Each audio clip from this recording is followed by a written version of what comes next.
About to get announced right now, yo. It's about to get announced. So the jury has a verdict. C.J. Lawrence, man, and black people chaser. So we're just gonna. I have no idea what it's gonna be. Prayerful and Members of the jury, I will now read the verdicts as they will appear in the permanent records of the 4th Judicial District. State of Minnesota, County of Hennepin, District Court, 4th Judicial District. State of Minnesota Plaintiff versus Derek Michael Chauvin, defendant. Verdict, count 1. Court file number 27, CR 20-12646.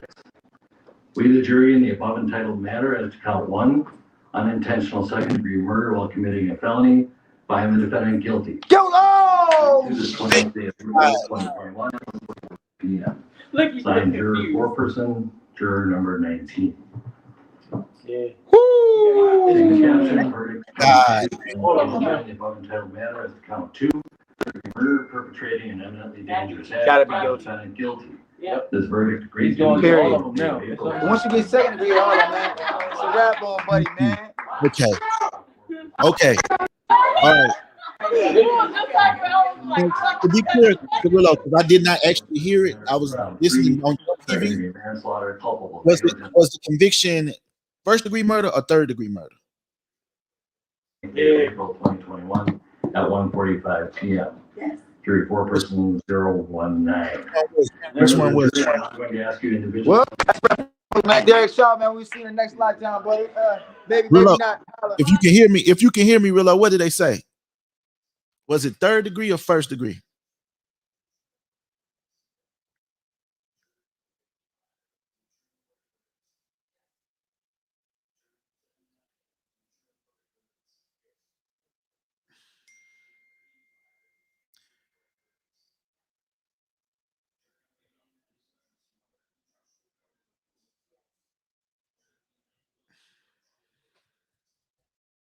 Man, y'all, we're still on. So we're still live, but we are processing all of this right now as well. So no. This is a huge win, man. I think that CJ, I mean, me and you watched this trial over the last 2.5, 3 weeks or so, bro. And I would say that with much confidence, that anybody that seen the trial, saw the opening statements, right? Saw the witness testimony, heard the witness testimony, seen the case in chief for the defense, seen the case in chief for the prosecution, seen the closing arguments, right? I think the overwhelming evidence when it came down to it, it was almost like, bro, I mean, what else could the verdict be? Unless, right? I feel like our story here was on trial as well, was racism in this country. Will we allow another officer to put the foot, so to speak, not only in the neck of George Floyd, but all the George Floyds around the country throughout the history of this country? And finally, there's a win, not just but especially for the George Floyd family, but really across the nation for every black person. This is huge. No, yeah, absolutely, Cirillo. I think that this is exactly why it was so critical at the very beginning for third degree murder to be included as one of the counts. If you remember, initially the judge refused to allow third degree murder in, but we said that once that got in, once the Supreme Court ruled that it should be one of the ones considered, it made all the difference in the world, and that's what they wound up convicting him on.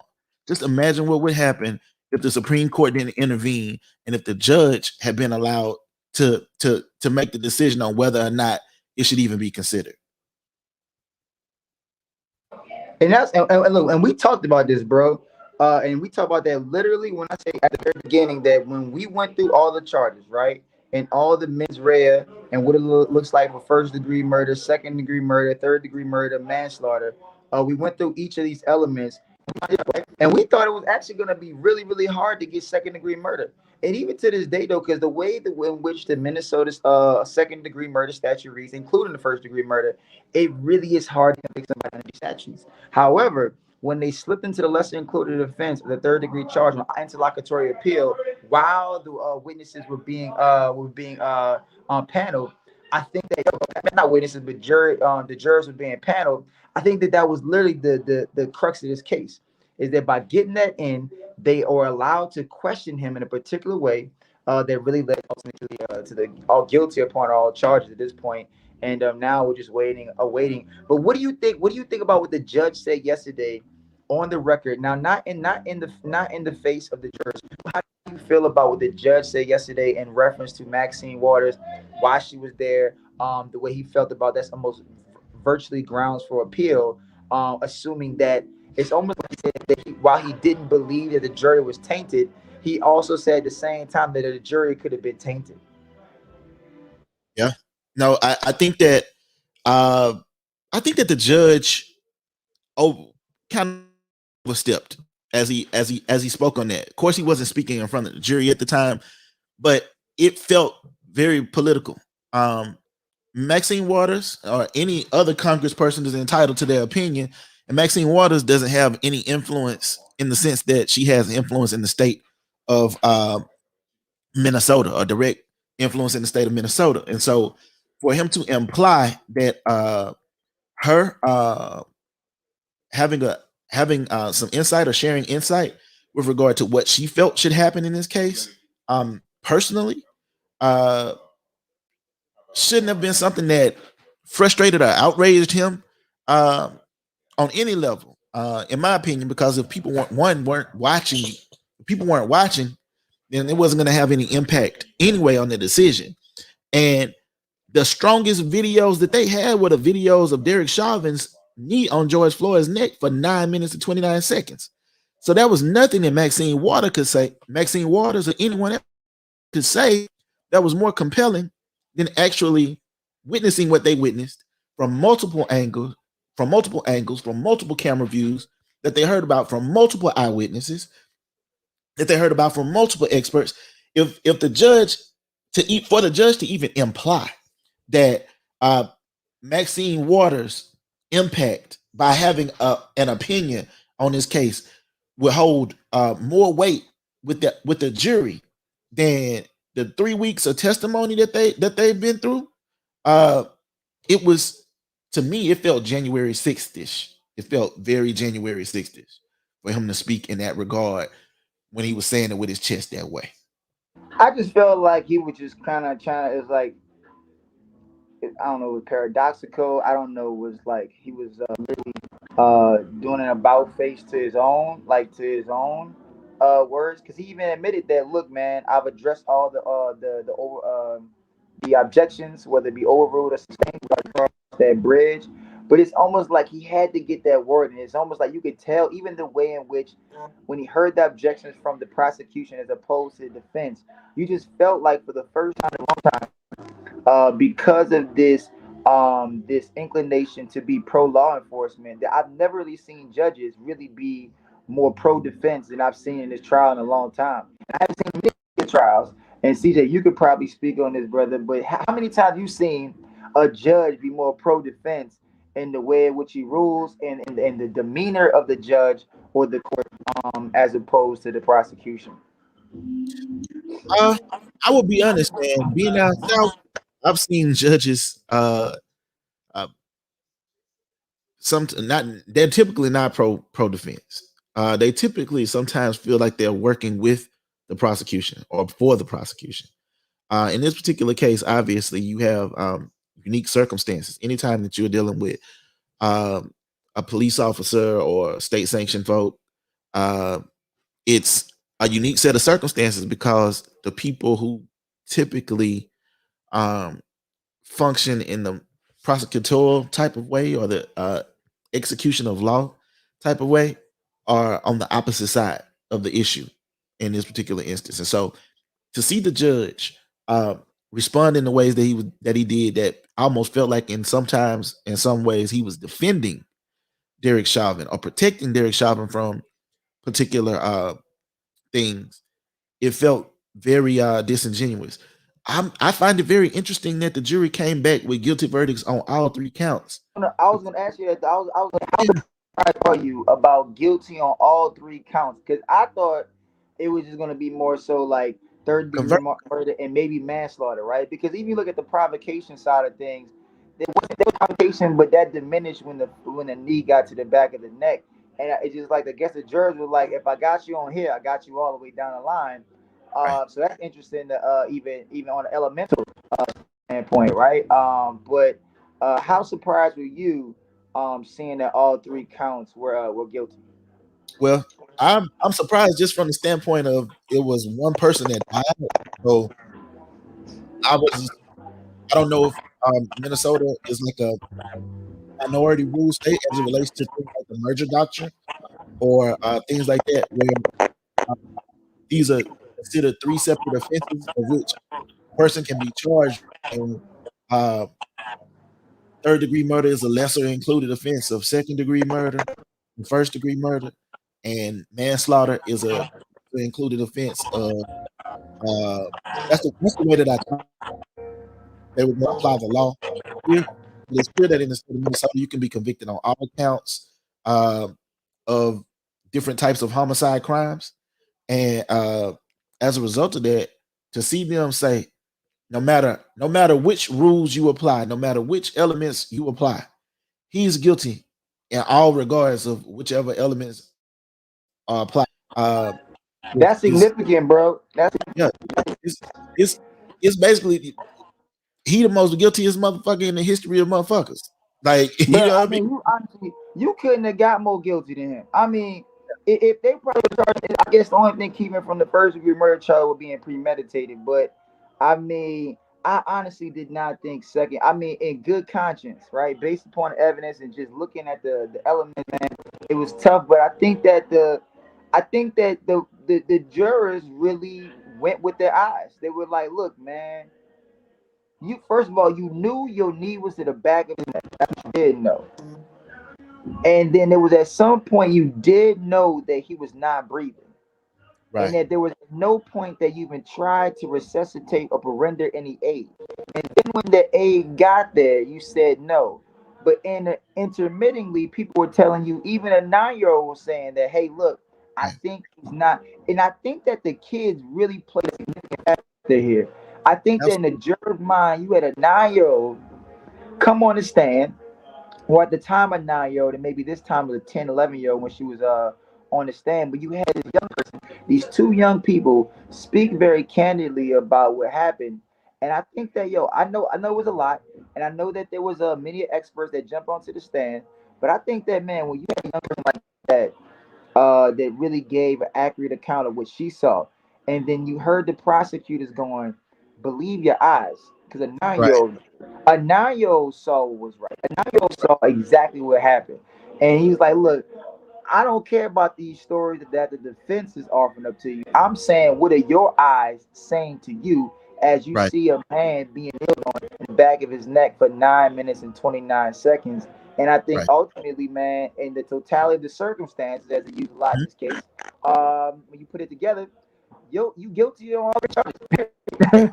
Absolutely. I think that and then we'll take to some folks said they crying over here. Some of our audience is saying like I'm sitting over here crying right now. Um yeah, Natalia, I feel you. I was in shock. I was really nervous just because we've been disappointed so many times. And obviously, when you have to step back from the fact that this has happened and take a breath and realize that now we're dealing still with Dante Wright, we're dealing with the young man in Chicago and so many others throughout the country. It's really it's really it's very sobering.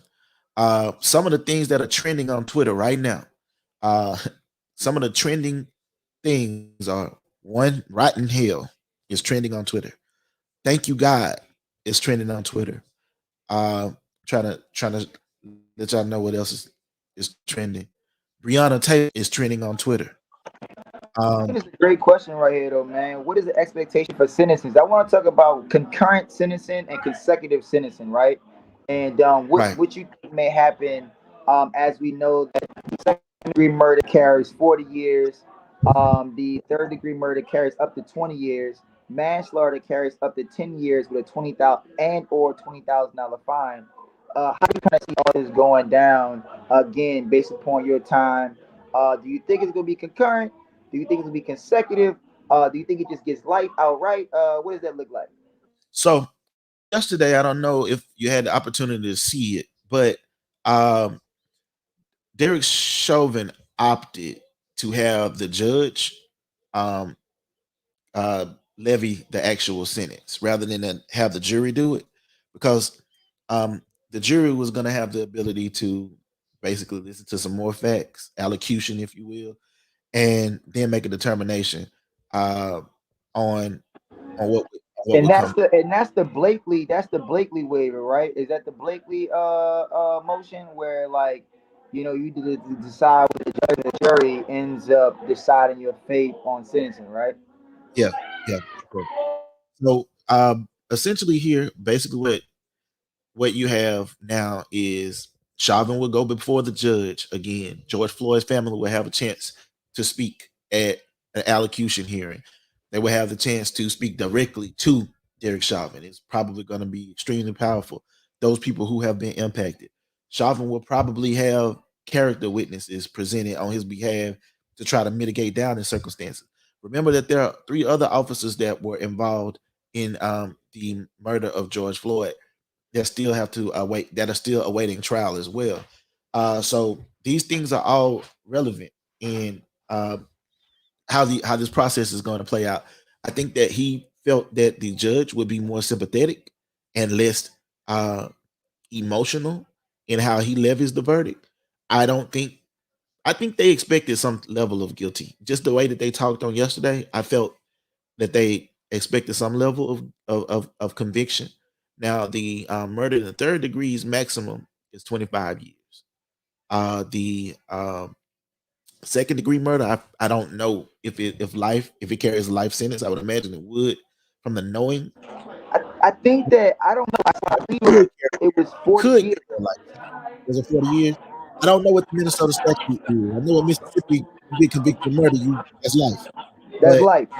In but Minnesota, I'm not sure if the second degree murder carries life. okay, I think it's up to 40 years. Or yeah, maybe it could be 40 years to life. But I'm not totally sure. yeah. So I don't know what the I'm looking at the state law now. I'm pulling it up uh to see.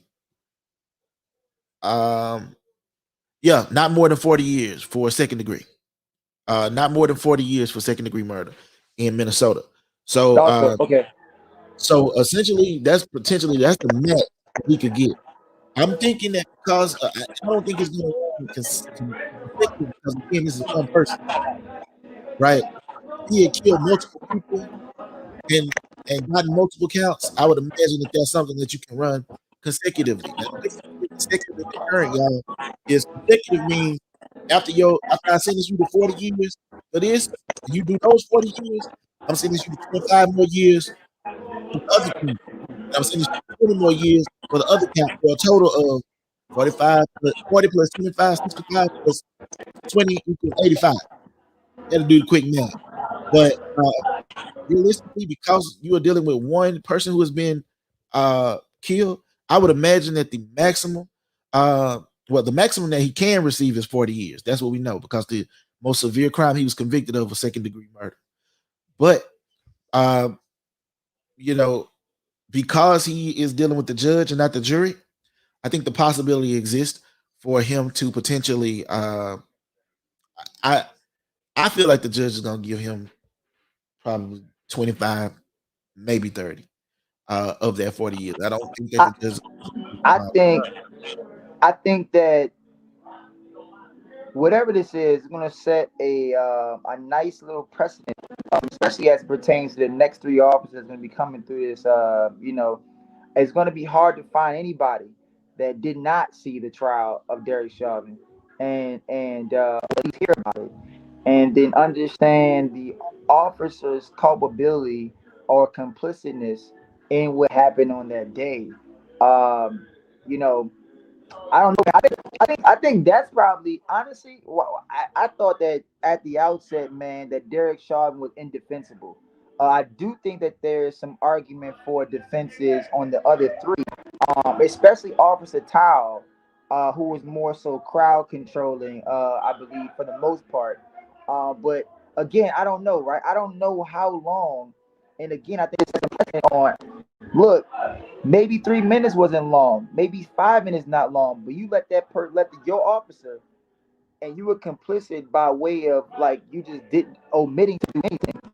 Uh, I, I don't know if you run them together like you would do anybody in the commission of a felony crime. If you're an accomplice to a crime, I don't think they're gonna maybe like move in like that.